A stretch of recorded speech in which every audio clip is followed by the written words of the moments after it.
Bien, entonces ese es el segundo tema a continuación. Me parece que, no sé si lo están visualizando bien. Por un momento pensé que tenía problemas con la pantalla. Lo están visualizando bien, espero, ¿no? Bien. Eh, el otro tema de revisión, ¿no? También justamente dándole el enfoque de un enfoque diagnóstico, y que también es una patología bastante frecuente en las atenciones en tópicos de emergencia, es un síndrome doloroso abdominal, ¿no? Sobre todo si es agudo. A ver, entonces el dolor abdominal agudo es una causa frecuente de atención a la emergencia, ¿no? Por lo tanto, se necesita, ¿no? Hacer un buen diagnóstico, un diagnóstico correcto, para justamente tratar de diferenciar entre, ¿no? Primeramente, acá lo que me interesa es saber el diagnóstico más preciso y saber si este cuadro de dolor abdominal es un problema que necesita un manejo médico o un manejo quirúrgico. Bien, entonces acá la topografía abdominal nos ayuda bastante, ¿no?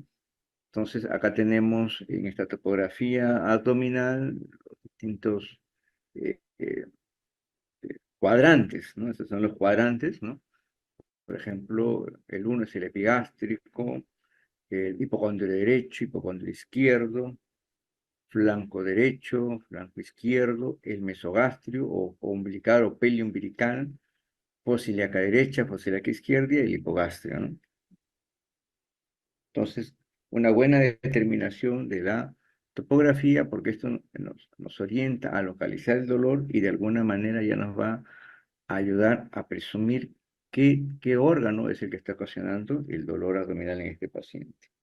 Porque esta misma división en cuadrantes, por ejemplo, si es un dolor en el hipocondrio derecho, uno piensa pues, de repente en un problema de una colitis aguda, ¿no? Si uno viene por un problema de un dolor en fosa ilíaca derecha, ya está pensando en un problema apendicular, ¿no?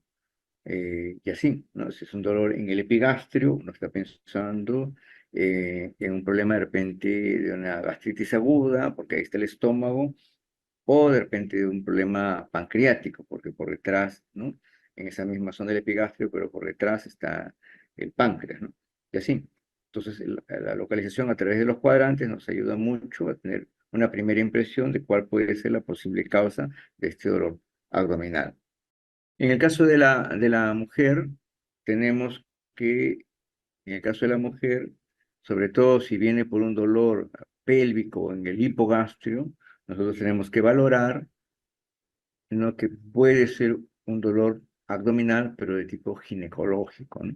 Sabemos que en el caso de la mujer, pues tenemos pues, el útero, los ovarios, las trompas, o sea, toda una serie de estructuras que también, ¿no? Por eso que no es poco frecuente que un paciente que viene con dolor, por ejemplo, de repente en fosa ilíaca derecha, es varón, obviamente no piensa primero en una apendicitis, ¿no? Un problema apendicular, pero si es dama, no solamente entra un problema de apendicitis, sino también de un quiste de ovario, ¿no? Problema ovárico. Bien, esto es para recordar que también tenemos una parte posterior que es el retroperitoneo. Es el retroperitoneo, perdón, es el retroperitoneo, en la cual en la parte posterior del retroperitoneo tenemos al páncreas y tenemos también a los riñones. Tipos de dolor, ¿no? El dolor puede ser de tipo visceral o puede ser de tipo parietal. Las vísceras abdominales que están inervadas por las fibras nerviosas autónomas y responden principalmente a sensaciones de distensión, contracción muscular, ¿no?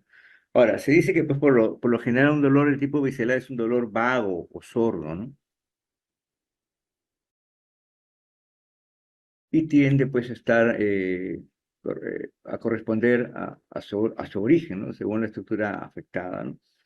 El dolor suele no estar bien localizado, ¿no?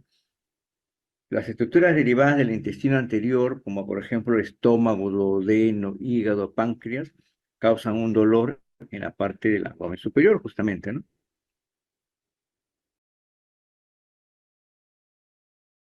Y las que derivan del intestino medio, como intestino delgado, colon proximal, y el apéndice, van a causar característicamente más bien un dolor de tipo periumbilical. Y las derivadas del intestino posterior, ¿no? Colon distal, aparato urogenital, un dolor en el abdomen inferior, ¿no? Lo mismo, ¿no? Entonces, abdomen, intestino anterior, ¿no? Ahora, esto, lo que estimulan este tipo de dolor son las ramas aferentes que viajan junto con lo que es el tronco ciliar. Entonces, esto va a dar un dolor en la parte superior del abdomen, ¿no? Alrededor del epigastrio. Intestino medio, ¿no? El yeyuno, ilion, región secal y apéndice, ¿no? Y estos son los nervios, estimulaban los nervios aferentes que siguen más bien a la arteria mesentérica superior. Y estos te van a dar el dolor de tipo periumbilical. Y aquellos que se manifiestan por el dolor pues, que afecta al colon descendente o sigmoides van a seguir las fibras aferentes de la arteria mesentérica inferior. Recordemos que estos vasos, tanto de la mesentérica superior, mesentérica inferior, tronco ciliaco, estos vasos también viajan junto con su nervio. Entonces, a través de esto nosotros podemos guiar, ¿no? Eh, el dolor y la zona referida, ¿no? Y en este caso, el intestino distal nos va a dar un dolor de tipo suprapúbico, ¿no? O en el hipogastrio. Entonces ya dije que el dolor de tipo visceral es un dolor de tipo sordo, ¿no? Mal localizado, inespecífico, ¿no? También se puede interpretar de esta manera, ¿no? Que son que dependiente de la inervación, que va de T3 a T5, ¿no? Ligamentos hepáticos, el diafragma, el vaso, ¿no? El pericardio inclusive, ¿no? De T9, de T6 a T9 o dorsal de D6 a D9, vesícula, estómago, páncreas, intestino delgado, ¿no? De D10 y D11 ya sería colon, apéndice y otras vísceras pélvicas. De 11 L1, la parte de la pelvis renal, los uréteres, los testículos, y finalmente de S2 a S4, vejiga, colon, sigmoides, ¿no? Y recto. Ya el dolor de tipo parietal es un dolor de tipo somático que se origina justamente en la pared, ¿no? Pues se llama parietal, del peritoneo parietal, y que está inervada por nervios somáticos, responde también a una irritación debido a procesos generalmente pues, infecciosos o químicos, ¿no? O otro tipo de procesos inflamatorios. Y este dolor de tipo somático ya es más agudo y suele ser mejor localizado. Es un dolor de tipo referido, ¿no? De repente un paciente viene a la emergencia y dice, doctor, doctor, tengo un dolor en el hipocondrio porque se me va hacia el lado del hombro, el hipocondrio derecho que se me va hacia el hombro del lado derecho, es un dolor referido, ¿no? O como pongo acá en el ejemplo, ¿no? De repente la persona, el paciente, tiene un dolor por un cálculo que está descendiendo en el uréter y él siente que el dolor se le va hacia el lado del testículo, ¿no? ¿No? Porque estos comparten pues una inervación segmental, ya que estas estructuras estuvieron embriológicamente muy contiguas, ¿no? Algunos conceptos, ¿no? Que, por ejemplo, que es un dolor, un abdomen agudo, ¿no? Un abdomen agudo es un cuadro grave, una emergencia, caracterizada por signos y síntomas que están localizados en el abdomen y que hacen sospechar la existencia de una enfermedad severa, ¿no? Algún órgano intraabdominal, ¿no?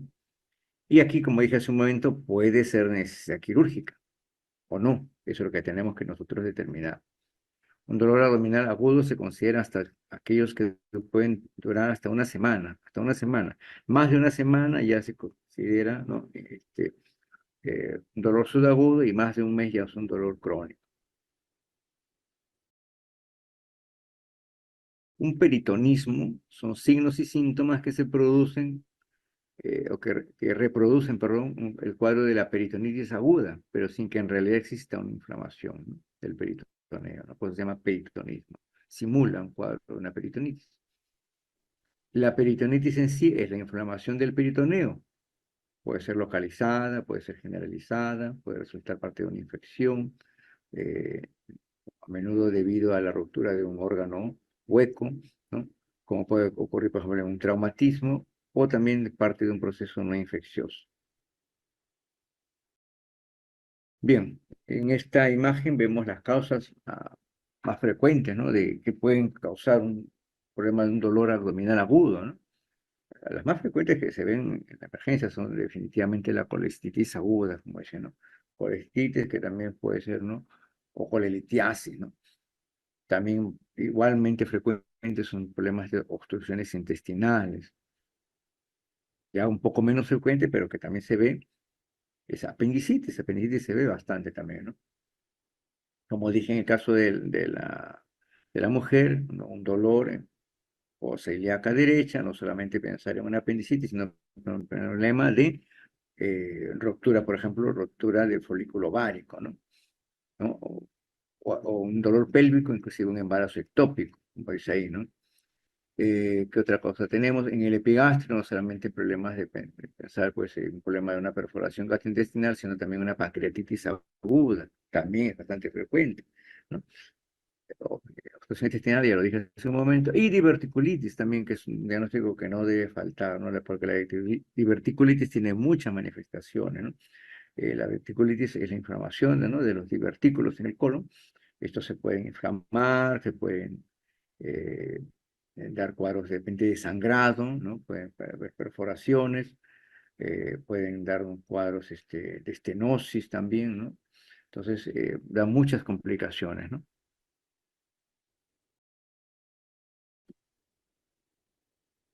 Esto es lo que siempre debemos tener cuidado, ¿no? Por eso yo hago énfasis, ¿no? Tratar de hacer el diagnóstico correcto, el diagnóstico acertado. Sobre todo, por ejemplo, en los pacientes, en los problemas apendiculares, sucede con bastante frecuencia, ¿no?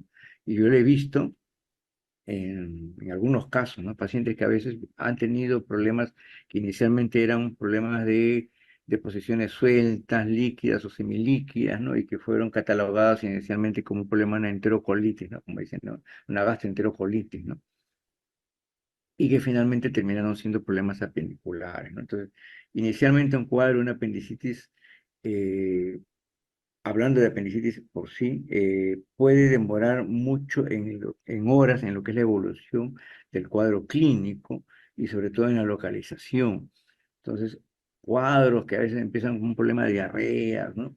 La diarrea para, ya no hay problemas de posiciones líquidas, pero sigue con un dolor abdominal y este dolor abdominal luego ya después, a las 18, 24 horas se va localizando recién en fosa ilíaca derecha y salen siendo problemas de apendicitis. No sería la primera vez que sucede, ¿no? Ya ha ocurrido, he visto cierta cantidad de casos de eso, ¿no? La cual, digamos, el diagnóstico está bastante escondido, ¿no? Y así, de repente, pacientes que han sido diagnosticados más bien de repente de una ITU, un PID, todo, y de repente era finalmente pues un embarazo ectópico, ¿no? Eh, entonces, gastroenteritis también, ¿no? Y al final eran infartos de isquemias mesentéricas, así, ¿no? Entonces, es por esto que debemos siempre considerar el diagnóstico acertado, ¿no? Porque hay toda una serie de patologías que a veces nos confunden, ¿no? Y un cuadro que era realmente un diagnóstico realmente serio terminó siendo confundido con problema de enterocolitis o una infección urinaria o alguna otra patología que no era, ¿no? Entonces, es indispensable hacer un diagnóstico preciso, hay que precisar el diagnóstico y sobre todo tratar de determinar si este manejo va a ser solamente médico o va a requerir un manejo quirúrgico, ¿ya?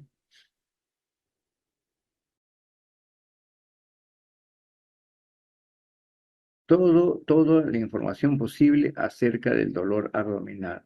Tiempo de inicio, intensidad, localización, factores desencadenantes o qué factor lo alivia o si hay síntomas asociados. Todo en relación a este, digamos, dolor abdominal.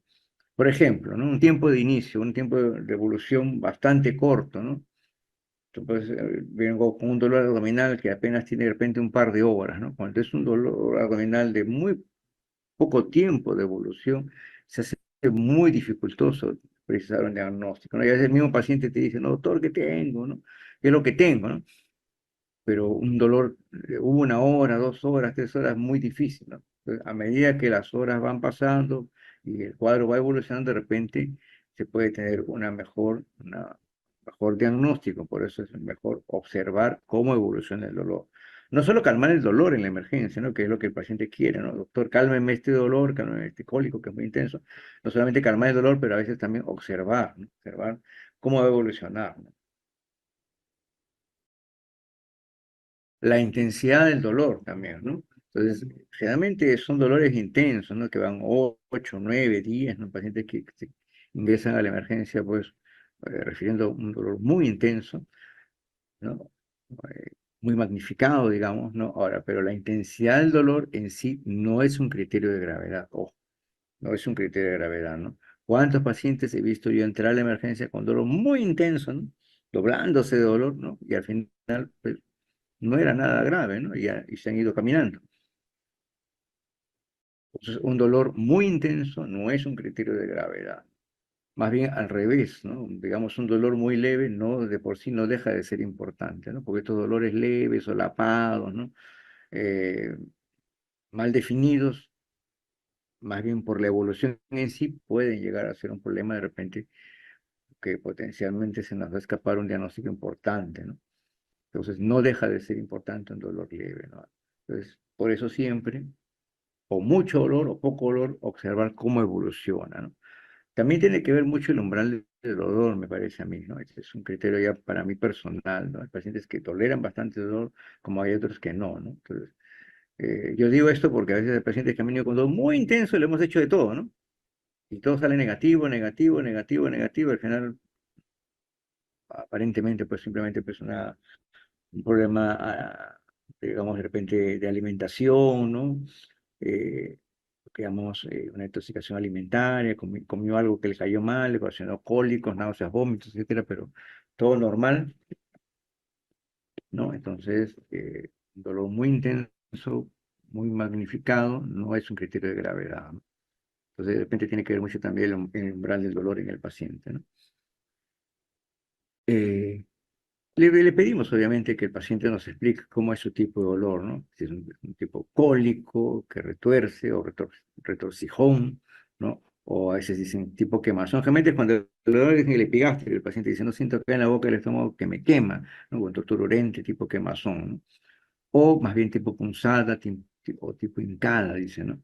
O simplemente como un peso, siento como un peso, un bulto tipo gravativo o tipo peso, ¿no? O finalmente un dolor no bien definido, ¿no? Hay muchas variantes de dolor, ¿no? Eso ya lo dije hace un momento, la localización del dolor, por eso deberíamos conocer bien nuestros cuadrantes, ¿no? Abdominales y pedirla. Yo prefiero decirle al paciente, al igual que como en el examen del torácico, ¿no? También el abdominal lo mismo, ¿no? Ponga usted, le decimos al paciente, ponga usted su mano donde siente mayor dolor, ¿no? Y el mismo paciente te indica, aquí me duele. Entonces, ahí es donde tenemos que hacer un buen examen, ¿no? eh, ¿Qué lo desencadenó? De repente una comida muy copiosa, muy grasosa, ¿no? Comida de repente una comida excesiva, ¿no? O en los días previos, no solamente los días previos, hay pacientes que dicen, bueno, los días previos ya estoy, ya estaba sintiendo un dolorcito que me fastidiaba todo, pero hoy ya me vino más intenso. Entonces, no es tan agudo, a veces ya tiene varios días de evolución, ¿no? Como por ejemplo, sobre todo en los problemas de colecistitis, ¿no? Cómo está el apetito, comió, no comió y otros síntomas asociados, ¿no? Síntomas asociados como por ejemplo lo más frecuente, gastrointestinales, ¿no? No tengo apetito, no he comido nada, ¿no? O está asociado con náuseas o con vómitos. Y cuando te dicen vómitos, ¿cómo es la característica de los vómitos? ¿Solamente los alimentos? ¿Ha vomitado solamente los alimentos? O también de repente, ¿no? Este vómito es amarillento o verdoso o bilioso, ¿no? Eso también hay que estarlo consignando, ¿no? Y como también síntomas asociados a gastrointestinal, sobre todo los problemas diarreicos. Yo siempre digo, ¿no? Una o dos diarreas para mí no es diarrea. Que hice una sola deposición un poquito líquida, o máximo de repente dos deposiciones un poquito líquidas, ¿no? Entonces, una o dos deposiciones no me atrevería yo a catalogarlo de repente como una gastroenterocolitis, ¿no? Entonces yo prefiero poner ahí de repente como primera posibilidad diagnóstica síndrome doloroso pulmonar, porque yo pienso que lo que predomina más bien es el dolor y no la una o dos diarreas que hizo, ¿no? Ahora, más bien si el paciente pues ha hecho la cantidad muchísimo más, ¿no? 5, 10, hay pacientes que dicen, no, yo he hecho más de 10 o 12 deposiciones líquidas, ya bueno, es una enterocolitis eh, que no se puede negar, ¿no? Es un cuadro de una gastroenteritis aguda, ¿no? Eh, Otro síntoma asociado puede ser más bien no solamente un tránsito intestinal acelerado, sino más bien estreñimiento, ¿no? Tengo 1, 2, 3 días que no puedo hacer deposiciones, ¿no? Entonces, es un cuadro de constipación también. Es otro síntoma que puede ir asociado. Como síntoma asociado también síntomas de tipo geniturinarios, ¿no? Dolor a la micción, disuria, ¿no? O a veces he notado que mi orina sale un poquito como a lavado de carne o con un poquito de sangrecita, ¿no? Y hematuria, etcétera. Eso me traduce a que este dolor abdominal puede tener alguna causa geniturinaria, ¿no? Dolor en flancos también, ¿no? ¿Cuántos pacientes que vienen también con dolor en flancos, ya sea flanco izquierdo, flanco derecho? Pensar que sea un dolor, digamos, referido de un dolor de causa renal, ¿no? Un dolor de causa renal no solamente te va a dar dolor lumbar, a veces el dolor se va hacia adelante, hacia el lado de los flancos, ¿no? Entonces pensar en un problema de una litiasis renal, ¿no? O a veces una litiasis ureteral también, ¿no? Que es un dolor un poquito más difuso, ¿no? Hacia el de flanco, sí que se va hacia el lado pélvico, ¿no? En el caso de la mujer, también descartar problemas ginecológicos, ¿no? Enfermedades inflamatorias pélvicas, quistes ováricos, ectópicos, como dije hace un momento, ¿no? Ectópicos también, como hasta si ha tenido retraso menstrual, ¿no? Es también importante, ¿no? Hacer también una prueba de dosaje de gonadotrofina, ¿no? Para saber si la posibilidad de una gestación siempre ¿no? Siempre hay que tenerlo en cuenta en caso de la mujer, y sobre todo en edad reproductiva, ¿no? Y bueno, acá también tenemos que valorar cómo están nuestros signos vitales, las funciones, signos vitales, porque esto nos va a dar un criterio de gravedad, ¿no? Paciente que está eh, con trastornos de la frecuencia cardíaca, de la presión arterial, ¿no? Que está muy febril, etcétera, ¿no? Se puede complicar, aparte que estos signos vitales de primera intención siempre nos dan un reflejo de cómo está nuestro sistema de respuesta inflamatoria sistémica, ¿no? Y que si no hacemos un diagnóstico adecuado, estos pues, pacientes que empiezan con este problema de SIRS, luego hacen ¿no? el clásico tránsito a una sepsis y finalmente a un problema de repente una falla multiorgánica en el peor de los casos, ¿no? El examen de abdomen, como nosotros sabemos, ¿no? La inspección, la auscultación, la palpación, etcétera, ¿no? Inspección, ver pues, el abdomen a simple vista pues, se ve distendido, balonado. Hay pacientes que de por sí tienen un abdomen bien prominente, entonces yo siempre prefiero preguntarle al paciente, ¿no? ¿Tu abdomen es así o últimamente usted lo ve más balonado, más distendido? Y algunos dicen, no, sí, lo siento como que se me ha hinchado, ¿no? ¿No? Cicatrices, ¿no? Porque a veces tiene, digamos, antecedentes de cirugías previas, ¿no? Entonces, ya ahí uno va pensando, ¿no? De repente tiene alguna secuela quirúrgica, de repente tiene bridas, tiene adherencia, ¿no? La auscultación, cómo están los ruidos hidroaéreos, ¿no? Presencia de ruidos, ¿no? O también de repente ausencia, ¿no? Puede encontrarse un hillo, más bien, ¿no? Ausencia de ruidos, hillo, ¿no? O ruidos aumentados.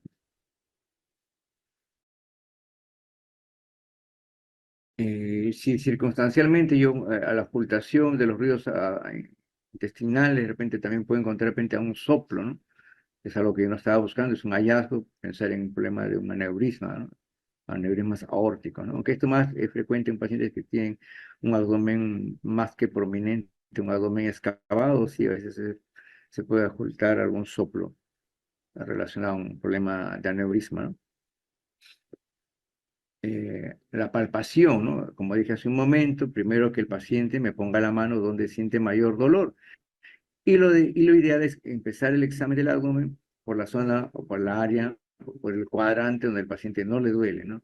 Porque ahí es donde yo puedo palpar su abdomen, cómo es, ¿no? Realmente, ¿no? Su consistencia, me refiero, ¿no? Un abdomen blando, depresible, yo lo puedo palpar con bastante facilidad donde no hay dolor, ¿no? Y luego ya voy progresando hasta la zona dolorosa, ¿no? Y lo que quiero encontrar es si justamente ahí donde le está doliendo hay resistencia, ¿no?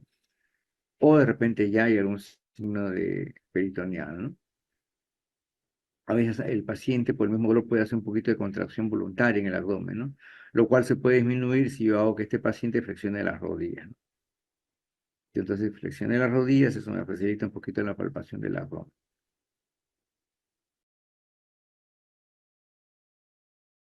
Esto, esta, digamos, resistencia muscular no, no siempre es indicativo de irritación peritoneal, ¿no? No siempre. Algunos signos, ¿no? Que voy a mencionar someramente, ¿no? Porque en verdad a la palpación del abdomen uno busca un punto doloroso y que este punto doloroso me indique cuál es el órgano afectado. Obviamente, como dije, creo que todos tenían el conocimiento, ¿no? Si es un dolor en el hipocondrio derecho, lo primero que pienso es un problema de una colitis aguda, ¿no? Y este signo que yo busco a la palpación del hipocondrio es el signo de Murphy, ¿no? Pedirle al paciente que inspire, ¿no? Y que contenga un poco el aire con la respiración, ¿no? Para hacer la palpación del hipocondrio derecho, ¿no? Porque al momento que inspira y toma aire, ya el diafragma desciende y permite mejor la palpación de la vesícula, ¿no? Un signo de Bloomberg, ¿no? El signo de Bloomberg es cuando yo pongo en mi historia, ¿no? Rebote positivo, ¿no? Rebote positivo sobre el área donde estoy palpando que está inflamado, ¿no? Y sobre todo que cuando yo retiro la pared, perdón, retiro la mano sobre el abdomen, retiro la mano bruscamente, eso encadena de repente mayor dolor, ¿no? Signo de Bloomberg o de rebote positivo.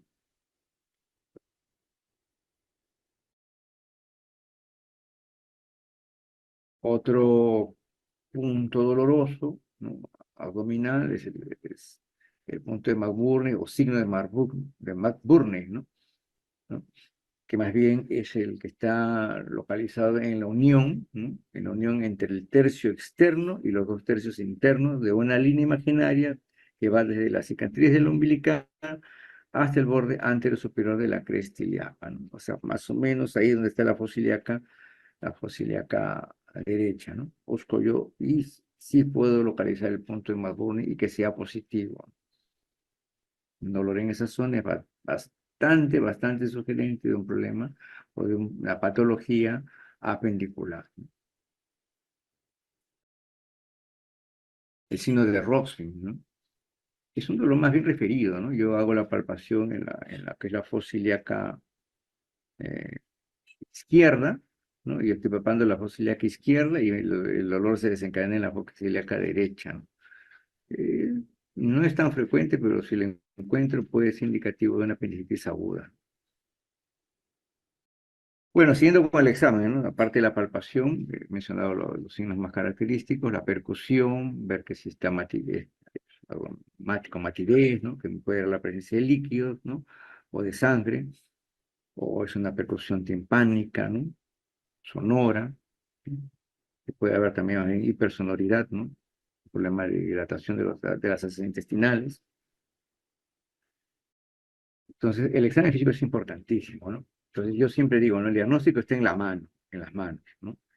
Porque ningún examen, en este caso ningún examen auxiliar, me debe reemplazar mi criterio clínico. Yo ya con el relato que me ha dado la persona, el paciente, más mi examen del abdomen, yo ya debo tener mi presunción diagnóstica, cuál es mi causa más probable de este dolor abdominal y sobre todo si me parece que es quirúrgico o manejo médico.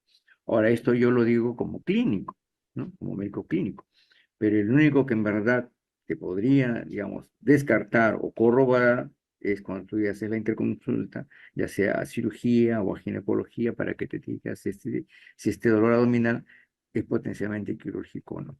Esto más que todo con fines legales, ¿no? Porque hay pacientes que, como les he mencionado, ¿no? Terminan siendo de repente un problema quirúrgico y de repente cuando revisan la historia no estaba la interconsulta desde el inicio al cirujano, ¿no? más que todo cuando el paciente pues, termina complicándose o finalmente de repente ha fallecido como una complicación de un dolor abdominal, ¿no? Entonces, cuando revisan las historias, empiezan, ¿no? ¿Y por qué del inicio no se le hizo una interconsulta a cirugía? O sea, ese es el, digamos, en retrospectiva, ¿no? Claro, porque de repente inicialmente no impresionaba un dolor de tipo quirúrgico, ¿no? Pero si por lo menos hay una sospecha, el- el- desde el inicio debería ir una interconsulta a cirugía o a ginecología para descartar una posibilidad quirúrgica, ¿no? Ese es un consejo. Siempre una interconsulta a cirugía o a ginecología, obviamente con las pertinencias del caso para descartar que pueda ser quirúrgico o no. Más los exámenes auxiliares, ¿no? Entonces, si hay un hemograma alterado, ahora trabajo mucho con PCR, un hemograma alterado, un PCR alterado, entonces me dice que hay un problema agudo ahí que se está incubando, que todavía de repente se está manifestando, ¿no? El resto de análisis más que todo es la batería, ¿no? Ahora, amilasa lipasa también, ¿no? Entra dentro del cortejo de todas las cosas que se le debe pedir como exámenes auxiliares para un dolor abdominal, ¿no? Siempre descarto una pancreatitis, ¿no? Transaminasas, bilirrubinas, lo que nosotros llamamos el perfil hepático, ¿no? Fosfatasas, ¿no? Descartar también siempre una gestación en caso de la mujer o de las damas en edad reproductiva y también un sedimento de orina porque hemos visto que las patologías urinarias también pueden confundir, ¿no? Idealmente, pues, debería ser suficiente algunas veces con una simple radiografía de abdomen, ¿no? Presencia de cálculos se pueden ver hasta un 15%, por lo menos de lo que te dice la literatura, ¿no? En caso de colecistitis, ¿no? En caso de apendicitis, también algunos hallazgos, ¿no? Que de repente pueden ser sugerentes, ¿no? Presente de un apendiculito, ¿no? La presencia de una neumatosis, ¿no? ¿No? Son hallazgos relativamente, ¿no? Que ocasionalmente pueden verse, ¿no? O está esa centinela también, ¿no? En fósil acá derecha, ¿no? Que puede ser un signo sugerente, ¿no? Un problema pendicular, ¿no? Para pensar en obstrucción intestinal, eso sí, de todas maneras no caer en desuso una radiografía simple de abdomen, de cúbito de pie, ¿no? Buscando niveles hidroaéreos, pensando en un problema de no obstrucción intestinal. Eso sí, se sigue usando. Pero en verdad para problemas ya pues uno piensa en colitis aguda, ¿no? O en apendicitis, se suele recurrir más bien a exámenes ya sea de imágenes de ecografía abdominal, sobre todo la ecografía abdominal es bastante sensible para lo que es colecistitis, no tanto para apendicitis, ¿no? O que ahora ya lo tenemos a la mano, por eso que ya poco de radiografía abdominal se solicita y más bien se toman tomografías abdominales y que eso te ayuda más bien en lo que es problemas tanto de colitis aguda, sobre todo apendicitis, ¿no? Apendicitis o patologías ginecológicas, ¿no? A veces hay cuadros que no se logran definir bien, necesario pues una tomografía abdominal para poder definir mejor el diagnóstico, ¿no?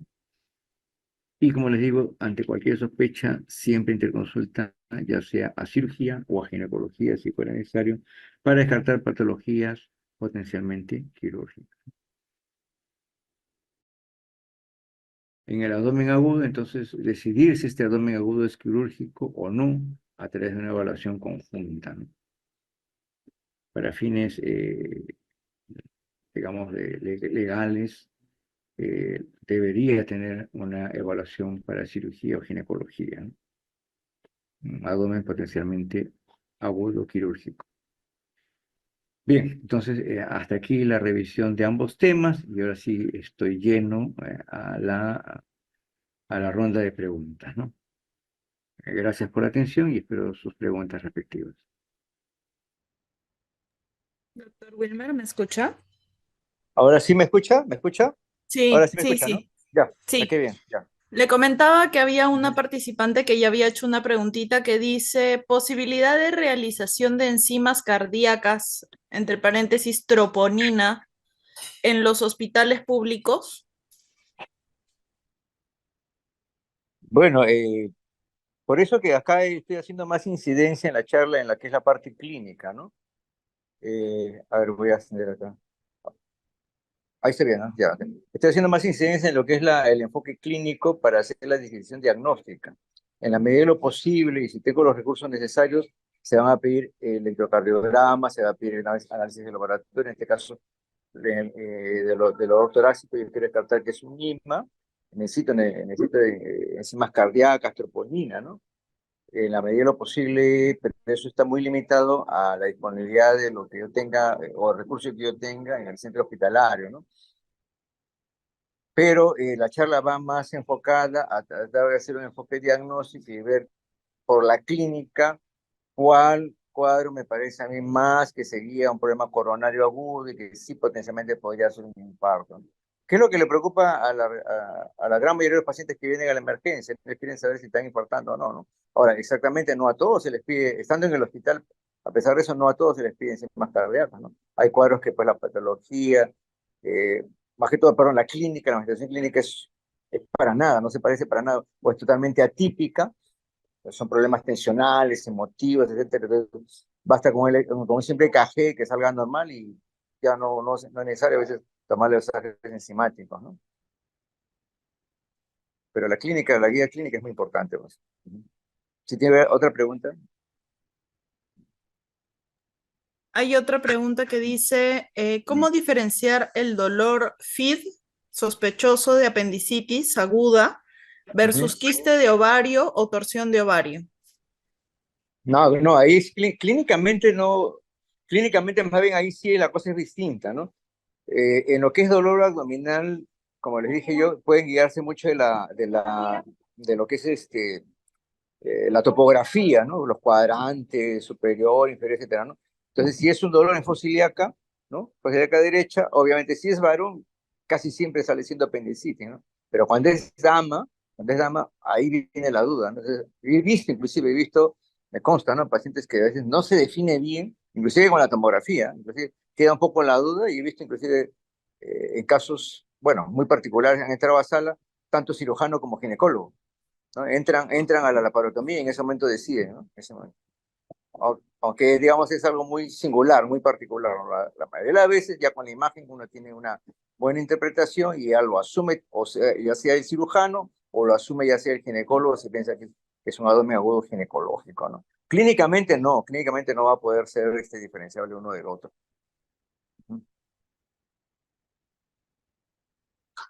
Ok, doctora, hay otra pregunta que dice, ¿cómo sería una clínica atípico de IMA?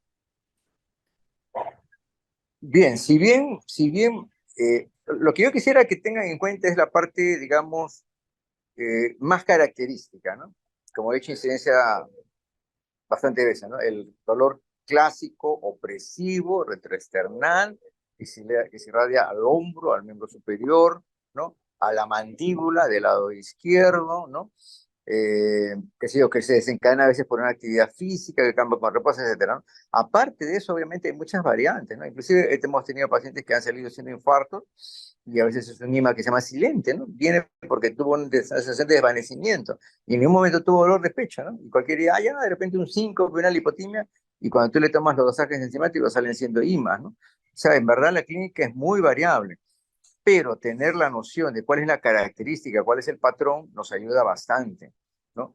Ahora, típicos hay un montón, como te digo, no puede ser a veces inclusive un dolor referido de espalda, como me ha ocurrido hasta en 2 oportunidades, casos reales, ¿no? Dolor de espalda y al final era un IMA masivo, ¿no?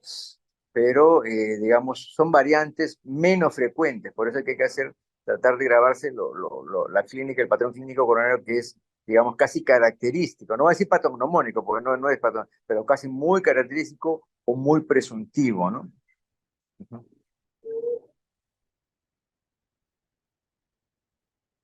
¿Otra pregunta? Sí, hay otra que dice, la fiebre tifoidea puede ser una causa de dolor abdominal severo y de ser así, ¿en qué zona topográfica se localizaría? Bueno, yo sé que la fiebre tifoidea en algunos casos no solamente va con dolor, o sea, como yo siempre digo, ¿no? Si la medicina fuera tan sencillo, todos fueran médicos, ¿no? Y hay bastantes variantes, ¿no? Obviamente he tenido inclusive pacientes que han venido por tifoidea y que inicialmente empezaron que era un proceso respiratorio alto, ¿no? malestar, congestión, dolor de garganta, todo, pero luego la clínica no cuadra, pues llega un día más, 2 días más y llega la fiebre, al final era tifoidea, ¿no? Y en algunos casos también puede haber un dolor abdominal, pero específicamente no hay, que yo sepa, por lo menos no hay una aclaración específica que sea característica, digamos, de fiebre tifoidea, ¿no? O sea, hay lo que yo siempre digo el cortejo, no hay acompañantes, ¿no? Puede haber dolor abdominal, puede haber reposiciones líquidas, de repente en algún momento piensan, no, una enterocolitis, ¿no? Pero que yo sepa, una locación específica no hay, en todo caso sería más difuso, ¿no? Ujú. ¿Otra pregunta? En caso de Bien. enfermedad diarreica crónica, ¿cuáles serían los posibles diagnósticos? Eso ya escapa mucho.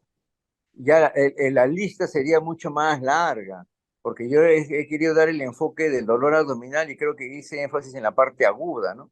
Porque en la parte aguda yo quiero definir si mi manejo es médico, punto uno, ¿no? ¿Mi manejo es médico o quirúrgico? Yo siempre lo enfoco de esa manera. Médico, ya, lo manejo yo. No lo van a operar. Ahora, ¿qué diagnóstico es? Buscar las causas probables, todo, pero de un cuadro agudo, ¿no? Ahora, de un cuadro crónico, ya, por lo menos acá en nuestro medio, hombre, yo podría pensar, inclusive hasta una enfermedad diverticular también, ¿no? Dolores abdominales intercurrentes, unos problemas de ileitis, inclusive peritonitis tuberculosa también hemos tenido, pacientes que vienen con dolores abdominales crónicos, con diarreas crónicas, ¿no? Etcétera, y han terminado siendo problemas enteroperitoneales por tuberculosis en grado de frecuencia, ¿no? Pero ahí, pues ahí sería ya pues todo un estudio, ¿no? Entran colonoscopías, toda una serie de estudios para ver qué otras causas pueden ser, ¿no? Inclusive hasta se plantea problemas de repente neoplásicos, etcétera, ¿no? Bien. ¿Alguna otra pregunta? Sí. Sí, en caso de litiasis vesicular múltiple de larga data, más de 10 años, sin sintomatología abdominal, ¿es recomendable operar o no?